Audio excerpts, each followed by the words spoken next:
Um ano de guerra na Ucrânia. A dor de Francisco, os apelos, as orações. É o dia 24 de fevereiro de 2022, quando o mundo começa a sair da tempestade da pandemia. A ofensiva militar das Forças Armadas da Federação Russa é lançada contra a Ucrânia. No dia anterior, na audiência geral, o Papa Francisco fez um apelo com grande tristeza em seu coração pelo agravamento da situação.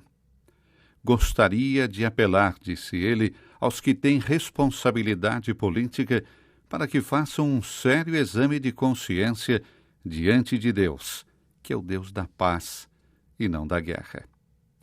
Mas prevalece a lógica oposta, a das armas.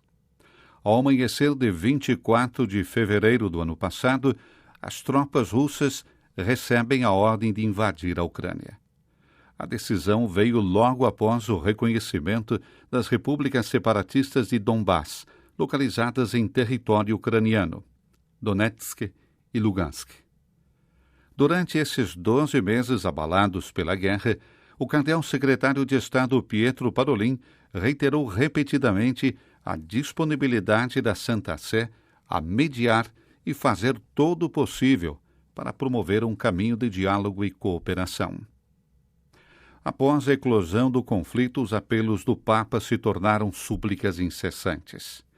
Rezamos várias vezes, disse Francisco no Ângelus de 27 de fevereiro do ano passado, para que este caminho não fosse tomado. E não deixemos de rezar, pelo contrário, supliquemos a Deus com mais intensidade. Dia 2 de março foi o dia de oração e jejum promovido pelo Papa pela paz na Ucrânia. A força da oração se une desde os primeiros dias do conflito à outra face animadora, a da solidariedade. Na audiência geral de 2 de março, o pontífice, saudando os poloneses, lembrou que os cidadãos da Polônia foram os primeiros a apoiar a Ucrânia, abrindo suas fronteiras, seus corações e as portas de suas casas aos ucranianos que fogem da guerra. O Papa pede abertura de corredores humanitários para garantir e facilitar o acesso da ajuda às áreas sitiadas.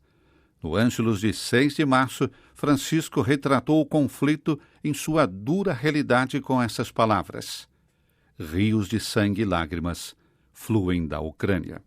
Não é apenas uma operação militar, mas uma guerra que semeia morte, destruição e miséria. As vítimas são cada vez mais numerosas, assim como as pessoas que fogem, especialmente as mães e as crianças. Ainda no Ângelus de 6 de março, Francisco lembrou que 2 cardeais foram ao país devastado pela guerra para servir o povo, para ajudar. São os cardeais Konrad Krajewski e Michael Chesney. Os 2 são enviados diretamente pelo Papa como seus representantes para levar solidariedade e proximidade aos refugiados e vítimas da guerra. A presença deles, diz o Papa, é a presença não só do Papa, mas de todo o povo cristão que quer se aproximar e dizer: a guerra é uma loucura. Parem, por favor. Olhem para esta crueldade. Durante esse ano de guerra, as missões do cardeal Krajewski foram várias. Em uma delas, em setembro, o esmoleiro pontifício esteve envolvido em um tiroteio. Mas a missão não para, e o cardeal continua a levar ajuda, comida, terços e a bênção de Francisco, para que ninguém se sinta sozinho. Ele reza diante dos muitos corpos enterrados em valas comuns em Izum.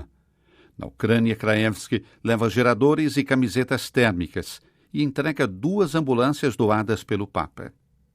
Em maio, o secretário para as Relações com os Estados e Organizações Internacionais, Dom Paul Richard Gallagher, também vai à Ucrânia. Visita as cidades mártires de Vorzel, Irpina e Bucha, onde rezou em frente à vala comum perto da Igreja Ortodoxa de Santo André. Por fim, a guerra. Esse é o pedido incessante que tem acompanhado as palavras do Papa desde o início do conflito. O Papa pediu para deter, em nome de Deus, o massacre nesse país martirizado. Lembra ainda a cidade de Mariupol, que se tornou uma cidade mártir da Guerra dilacerante. Em 14 de março, Francisco, dirigindo-se a uma associação com o propósito de promoção ética e social, convidando as pessoas a refletirem sobre como o homem pode ignorar os ensinamentos da história. Várias guerras regionais, e especialmente a guerra atual na Ucrânia, mostram que aqueles que governam os destinos dos povos ainda não entenderam a lição das tragédias do século XX.